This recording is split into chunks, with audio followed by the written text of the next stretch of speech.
सूरत हाल आप कशीदगी की तरफ जा रहे हैं, क्योंकि इमरान खान के सब्र का पैमाना लबरेज हो रहा है।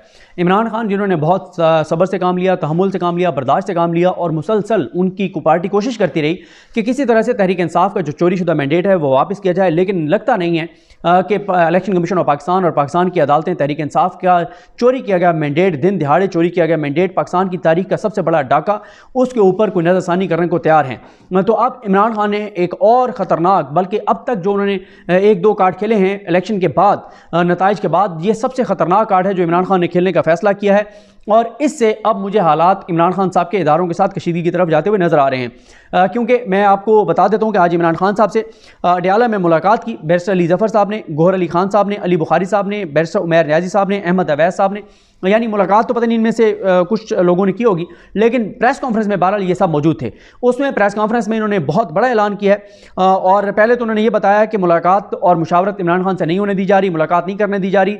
एक ऐसे वक्त में जब 2 तिहाई अक्सरियत पाकिस्तान के अवाम ने इमरान खान को दी है, तो हमने फैसले इमरान खान के मुशावरे से करने हैं, लेकिन इमरान खान से मुलाकात नहीं करने दी जा रही और बहुत हर्डल्स हैं। और आज ये भी बताया पहले कि जो वहाँ के सुप्रिटेंडेंट जेल हैं, उन्होंने कहा कि मेरे जूते की नोक पे हैं अदालती ऑर्डर्स और मैं फैसले करूँगा, और इस तरह की चीज़ें भी बताई गई। लेकिन अब जो उन्होंने बहुत बड़ा ऐलान किया है वो ये किया है कि इमरान खान की जानिब से आज IMF को एक ख़त लिखा जाएगा और जिसमें IMF से कहा जाएगा कि इस हुकूमत को जो घुस बैठिए हैं, जो आवाम के मैंडेट पर डाका डालकर आ रहे हैं, इन हुक्मरानों को आप किसी तरह का कर्जा मत दें, क्योंकि इमरान खान ये समझते हैं, इमरान खान ये कहेंगे IMF से कि आवाम के जो ये आप कर्जा दे रहे हैं ये पाकिस्तान के आवाम ने वापस करना है, ये पाकिस्तान ने वापस करना है। लेकिन इमरान खान ने यह कहा है कि ये जो IMF कर्जा देगा वो पैसा करप्शन की नज़र होगा, लूट मार की नज़र होगा, ये लोग बैरून मुल्क मुंतकिल कर देंगे, ये लोग बाहर असास और जायदादें बना लेंगे, पैसा बाद में अवाम पाकिस्तान ने वापस करना है। लेकिन ये चोर, डाकू और लुटेरे वो पैसा अपनी ज़ात पर खर्च करेंगे, अपने मफाद पर खर्च करेंगे, अवाम पर खर्च नहीं करेंगे। और दूसरा, इमरान खान ने कहा है कि आप IMF के साथ यूरोपियन यूनियन को उनको ख़त लिखें कि आपके जो असूल, कायदे और ज़ाब्ते हैं पूरी दुनिया के लिए, कि आप जमहूरियतों के साथ बात करते हैं, आप मुंतखब हुकूमतों के साथ बात करते हैं, लेकिन ये जो हुकूमत आ रही है ये मुंतखब हुकूमत नहीं है, आप इनसे बात मत कीजिए, आप इनको कर्जा मत दीजिए, और क्योंकि ये पैसा लूट के और बाहर भेज देंगे और वापस पाकिस्तान के अवाम ने करना है। ये बहुत ख़तरनाक कार्ड है और लगता यह है कि इमरान खान साहब जो हैं उन्हें पाकिस्तान की अदालतों से, पाकिस्तान के इलेक्शन कमीशन से कोई उम्मीद ज़रा बराबर भी नहीं रही, और वो ये समझते हैं कि अब इसके अलावा उनके पास कोई चारा नहीं है कि वो इंटरनेशनली ये बात करें, वो पूरी दुनिया में ये आवाज़ उठाएं, वो पूरी दुनिया में ये बात करें कि पाकिस्तान के मुंतखब लोगों से बात किया जाए, मुंतखब हुकूमत से बात की जाए। और मुंतखब हुकूमत वही है जिसको आवाम ने मैंडेट दिया है, और आवाम ने मैंडेट दिया है तहरीक इंसाफ को। लेकिन बदकिस्मती से हम ये देख रहे हैं कि आज हो गई है 22 फरवरी, 8 फरवरी को इलेक्शन हुए, 14-15 दिन गुजर गए हैं, अभी तक फॉर्म 45 ना इलेक्शन कमीशन ऑफ पाकिस्तान ने अपनी वेबसाइट पर अपलोड किए हैं, ना जारी किए हैं, ना नून लीग वाले फॉर्म 45 दिखाने को तैयार हैं। दूसरा, PTI मुसलसल RO से मांग रही है फॉर्म 45, वो उनको नहीं दिए जा रहे। PTI के कुछ लोगों ने CCTV फुटेजेस मांग रखी हैं RO ऑफिस की, वो उनको नहीं मिल रही। उन्होंने पोलिंग स्टेशन की मांगी हैं, वो उनको नहीं मिल रही। PTI के लोगों ने कहा है कि फॉर्म आपने जो बाकी फॉर्म्स हैं, फॉर्म 46 है, फॉर्म 49, वो नहीं दिए जा रहे। तो कोई चीज़ भी इलेक्शन कमीशन जो है वो तहरीक इंसाफ को देने को तैयार नहीं है, तहरीक इंसाफ के लोगों को देने के तैयार नहीं है। और इलेक्शन कमीशन पाकिस्तान की तारीख के मुतनाज़ तरीन, बदतरीन इलेक्शन उन्होंने करवाए हैं, और सुप्रीम कोर्ट ऑफ पाकिस्तान भी कोई एक्शन लेती हुई नजर नहीं आ रही। बावजूद इसके कि कमिश्नर रावलपिंडी ने इंकशाफात किए, एतराफ़ किए, उन्होंने बताया कि क्या कुछ उन्होंने किया, उन्होंने खुद जो किया वो उन्होंने एतराफ़ किया और सारी चीज़ें सामने आई। तो ये जो चीज़ है उसमें उन्होंने कहा है कि हम IMF को लिखेंगे कि आपको ये कहना चाहिए कि पहले पाकिस्तान में आज़ादाना तहकीकात हों, जो है वो उन तहकीकात के बाद तय किया जाए कि मैंडेट किसका था, और उसके बाद आप पाकिस्तान से बात करें। अब पाकिस्तान के इदारे इसको पाकिस्तान के ऊपर हमला करार देंगे, वो उनका ये ख्याल है, वो ये कहते हैं कि तहरीक इंसाफ पाकिस्तान की दुश्मनी पर उतर आई है। अगर ये कर्जा पाकिस्तान को नहीं मिलेगा, पाकिस्तान डिफ़ॉल्ट कर जाएगा। जब पाकिस्तान डिफ़ॉल्ट करेगा तो सूरत हाल पाकिस्तान के लिए माशी तौर पर बहुत ख़राब हो जाएगी। दूसरी तरफ इमरान खान है, वो ये कहते हैं कि जब मैंडेट कौम ने हमें दिया है, जब कौम ये समझती है कि हम पाकिस्तान को चलाएंगे, हम फैसले करेंगे, तो ये घुस बैठिए, और ये जो उनको अवाम ने मुस्तरद कर दिया 80% पाकिस्तान के लोगों ने, ये कैसे फैसले कर सकते हैं। तो अब चीज़ जो है वो मुझे तो बहरहाल मैंने आपको अर्ज़ किया है कि हालात कशीदगी की तरफ जाते हुए नज़र आ रहे हैं, क्योंकि उन्होंने ये भी कहा है साथ ही कि बुशरा बीबी साहिबा का जो एक आ रहा है कि उनको कोई स्लो पॉइजनिंग की गई है, इस तरह की चीज़, उसकी तहकीकात होनी चाहिए। साथ ही उनको DLI शिफ्ट करके और इमरान खान साहब से उनकी मुलाकात करवानी चाहिए। और साथ ही बैरिस्टर गौहर खान साहब ने कहा है कि ये जिन्होंने जो फॉर्म 47 से जीते हुए हैं, जो लक्ष्मी के बैलेट पेपर से जीते हुए हैं, ये आवाम में जाएँ, चाहे किसी जुमा बाज़ार में जाएँ, किसी इतवार बाज़ार में जाएँ, इनको लोग चोर डाकू और लुटेरा कहेंगे।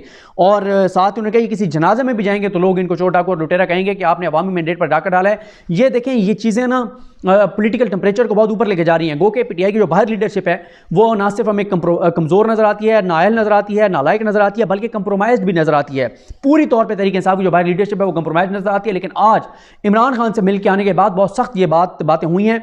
बाहर वाले कंप्रोमाइज़ इसलिए नज़र आते हैं कि पंजाब के सीटों के ऊपर यानी MPs के ऊपर सबसे बड़ा डाका पंजाब के MPs के ऊपर जो है वो डाला गया है। लेकिन पंजाब के ऊपर PTI मुकम्मल तौर पर खामोश है और ऐसा लगता है कि PTI ने एक्सेप्ट कर लिया है मरीम नवाज़ के मैंडेट को। और दूसरी तरफ हमें नज़र आ रहा है कि बड़ी तेज़ी है कि किसी तरह से मरीम नवाज़ को वज़ीर आला पंजाब जो है वो बना दिया जाए, इससे पहले कि कोई नया कट्टा खुल जाए।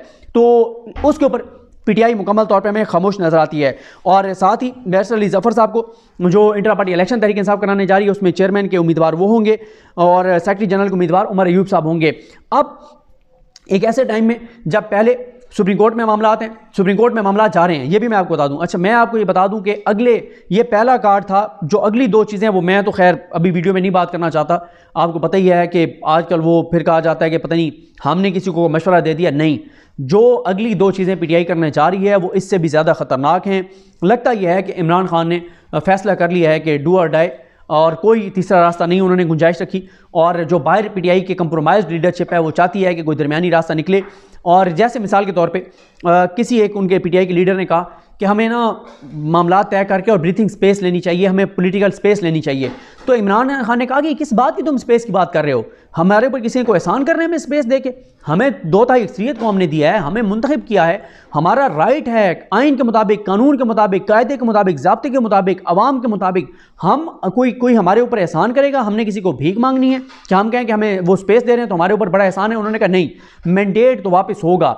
एक ऐसी सूरत हाल में जब पहले ही दो पार्टियां जिन्होंने पहले हुक्मरानी 18 माह की है और पाकिस्तान को तबाह और बर्बाद किया है, और मरीम नवाज़ ना वो कभी MNA बनी, ना MP बनी, ना उनकी कोई अहलियत है, ना उनकी कोई सलाहियत है, ना उनको कोई एक्सपीरियंस है, सिवाय इसके कि वो नवाज शरीफ की बेटी हैं, शहबाज शरीफ की भतीजी हैं, हमजा शहबाज की कज़न है। इसके अलावा उनकी कोई क्वालिटी नहीं है। यानी ऊपर चचा वज़ीर आज़म, भतीजी वज़ीर आला, और दोनों का मैंडेट चोरी का, दोनों के पास मैंडेट नहीं है, दोनों को कौम ने मुस्तरद किया है, दोनों अपनी सीटें हारे हुए हैं। मरीम नवाज़ तो खास तौर पर महर शराफत से अपनी सीट हार गई हैं और उनको ज़बरदस्ती वज़ीर आला पंजाब उनको MP बनवाया गया।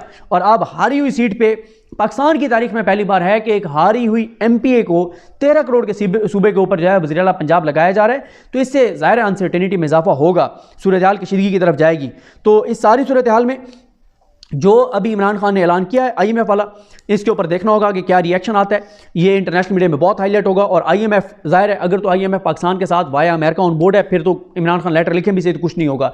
अगर IMF वाया अमेरिका हमारे साथ ऑन बोर्ड नहीं है तो फिर ये बहुत सेंसिटिव मामला है, क्योंकि IMF के बाद जब ये लेटर जाएगा तो हो सकता है IMF इसके ऊपर कोई रिएक्शन दे। क्योंकि पहले भी जब IMF के साथ पाकिस्तान की डील हुई तो IMF के लोग जो है वो इमरान खान के पास गए थे और इमरान खान ने पाकिस्तान की खातिर, मुल्क की खातिर, वतन की खातिर उनको ये गारंटी दी थी कि बिल्कुल हम साथ होंगे इस IMF प्रोग्राम में। लेकिन अब इमरान खान कोई कंप्रोमाइज़ करते हुए नज़र नहीं आ रहे और बाहर PTI की लीडरशिप बिल्कुल होम्योपैथिक चल रही है, ठंडी चल रही है। लेकिन इमरान खान बहुत सख्त ऐलानात कर रहे हैं और अब चीज़ें देखना होगा अगले 12-14 घंटे में कि इदारों की जानिब से इस पर क्या रिएक्शन आता है। क्या इदारे इस पर कोई थोड़ा सा इस बात पे गौर करते हैं कि चलें 20, 25, 30 सीटें जो वाज़े तौर पे PTI ने जीती हैं वो वापस कर दी जाएं और PTI को थोड़ा सा ठंडक किया जाए, या एक नई लहर आती है और दोबारा पकड़ धकड़ होती है, गिरफ्तारियाँ होती हैं और सख्त PTI के खिलाफ एक्शन होता है। ये आने वाला टाइम बताएगा। लेकिन ये बात है कि अब शायद PTI के साथ वो रवैया नहीं हो सकता जो 8 फरवरी से पहले था, क्योंकि पाकिस्तान की कौम ने 2/3 मेजॉरिटी PTI को दे दिया है। PTI के पास मैंडेट है, फॉर्म 45 के मुताबिक PTI जीती हुई है, फॉर्म 47 जाली हैं। असल फॉर्म 45 ना नून लीग वाले दिखाने को तैयार हैं, नून लीग वालों से मांगो तो वो कहते हैं मैं अपने माँ बहन की गाली दे दी है, कोई गंदी बात कह दी है। फॉर्म 45 का जो TV चैनल्स पे ज़्यादा बात कर रहे हैं उनको अफेयर करवाया जा रहा है। तो ये सारी चीज़ें ये नहीं इस तरह से चल सकता, क्योंकि अवाम इस वक्त जो है वो फील कर रही है कि उनके साथ धोखा हुआ है, उनका वोट चोरी हुआ है, अनसर्टेनिटी है, ओवरसीज़ पाकिस्तानियों का एतमाद पहले ही नहीं था वो और ज़्यादा कम हुआ है। तो इस सारी सूरत हाल में मेरा ख्याल है कि चीज़ें कशीदगी की तरफ जाएंगी और अगले जो 2 कार्ड हैं वो इससे भी ज़्यादा ख़तरनाक हैं। वो अगर इमरान खान ने वो 2 कार्ड खेले तो फिर चीज़ें तो फिर ऐसे होगा कि जैसे आपने ऐलान जंग किया हो और ऐलान जंग आपने किया हो, तो ये चीज़ें पाकिस्तान के लिए ठीक नहीं है। मेरा ख्याल है सबको सब्र, तहम्मुल और बर्दाश्त से काम लेना चाहिए और आवाम के मैंडेट का एहतराम करना चाहिए। आवाम ने जिनको मुंतखब किया है उनको हुकूमत बनाने दें। नहीं मतलब सब ये कहते हैं कि इमरान खान हुकूमत नहीं चला सकता, नालायक है, नाअहल है, और तो ठीक है, नालायक और नाअहल को दे दें हुकूमत, पिट जाएगा, अवाम उसके खिलाफ हो जाएगी, बात ख़त्म हो जाएगी। लेकिन चीज़ें मुझे बहरहाल कशीदगी की तरफ जाती हुई नज़र आ रही हैं और ये बड़ा ख़तरनाक एक कार्ड है। और नज़र ये आ रहा है कि इमरान खान जो है वो अब एग्रेसिव हिकमत अमली पर जा रहे हैं, वो जारहाना मूड में। मुझे अपनी दुआ में याद रखें। अल्लाह करीम हम सबका हामी नासर। अल्लाह हाफ़िज़।